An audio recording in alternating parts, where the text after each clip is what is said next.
Imagine this, sheets of paper guarded like sacred relics, locked away in underground vaults in London, Zurich, Beijing, protected as if they contain the formula for immortality, and in a way, they do. But this is not a horror story, it's a story of complex orders and high-level schemes, all revolving around something you might not be supposed to know. Stop for a second. Open your banking app. Look at those numbers. Savings, investments, sacrifices, skipped vacations, all sitting right there. Good. Keep them in mind, because the world around those numbers is changing, and the unsettling part is that almost no one seems to notice. But now Uncle Sam steps in to make things clear. This is Sam Finance, and this is why gold keeps running higher. Let's start from the end, from a chart that Wall Street looks at every single morning, like the weather before leaving the house, like the most desirable person in the entire school. On that chart, there are two lines.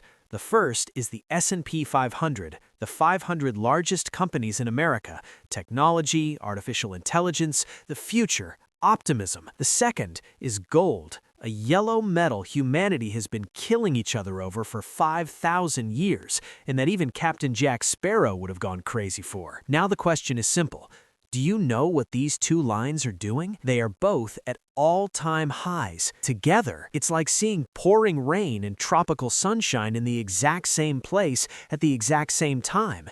It shouldn't happen, and yet it's happening right now. In 2025, gold surpassed $4,600 an ounce, up more than 70% in a single year, the strongest rise since 1979. And at this point, the question is inevitable. Why now? Let's play a game.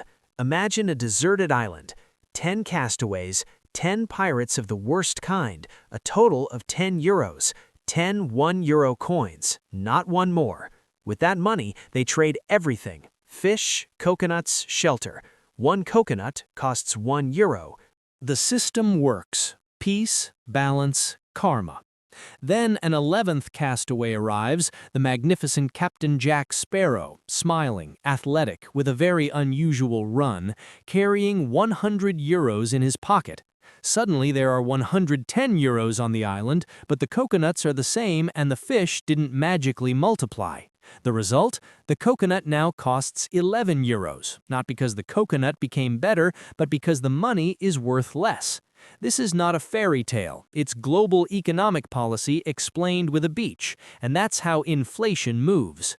Now Uncle Sam does what he does best. He takes something complicated and explains it simply. Because if you really want to understand why gold is rising, looking at the price is not enough. You need to look at the forces pushing it higher, the signals that show where the system is heading. The first force is falling interest rates. When rates go down, keeping money idle in a bank account or in bonds yields less and less. And at that point, gold, which pays no interest but also makes no promises it can't keep, suddenly becomes more attractive.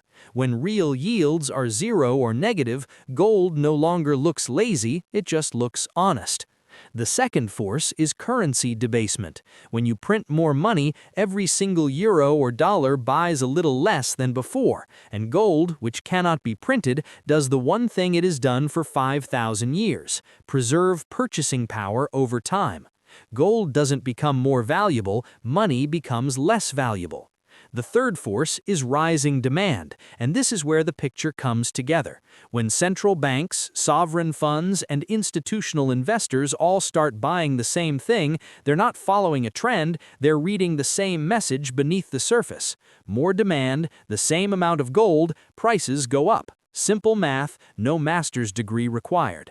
And when these three forces move together, falling rates, weakening currency, and accelerating demand, gold is no longer reacting to an event, it's anticipating a phase, like a seismograph shaking before the earthquake.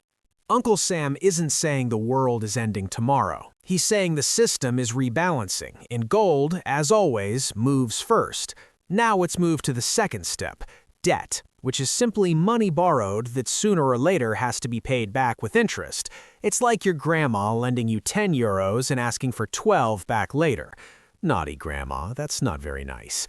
But back to the story, because Uncle Sam has a few numbers to show us, just to ruin the mood. US debt, over $38.6 trillion, growing by nearly $1 trillion every 3 months. Interest alone, more than $1 trillion a year, more than what is spent on education and research combined. Priorities, right? And this is just the official debt, the one that makes the headlines. Then there are the promises, pensions, healthcare, Social Security, all those annoying things governments have sworn to pay. In the United States, that adds up to over $240 trillion, 10 times US GDP. 10 times. Now, there are ways to reduce debt, but here too, the choice always falls on the least painful one. When a government gets to this point, it has 3 options. The first is austerity, cutting public spending or raising taxes, which translates into losing political support in elections, so this option gets discarded. The second path is growth, meaning growing faster than the debt by increasing productivity and GDP. Artificial intelligence might help, but is it guaranteed? Absolutely not. The third and final path is printing money like there's no tomorrow. Hooray, more money in circulation. But Uncle Sam warns you that not all that glitters is gold. Get it? Gold? Okay, let's move on. Printing more money means higher inflation and a weaker currency, with the risk of rising interest rates and therefore higher debt servicing costs, which is very bad news. In this context, gold becomes essential because it doesn't react to crises, it anticipates them. In 2020, gold peaked in August, inflation arrived 7 months later, and stock markets were still recovering. How does gold know?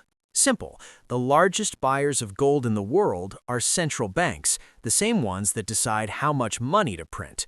And today, something historic is happening. Central banks hold more gold than U.S. Treasury bonds in their reserves.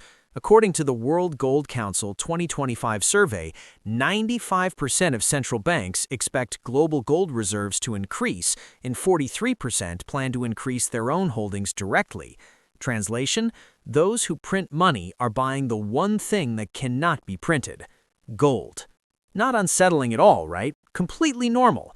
With crisis in the air, inflation, a pinch of energy issues, and a touch of geopolitics, central banks are buying massive amounts of gold, pushing prices higher.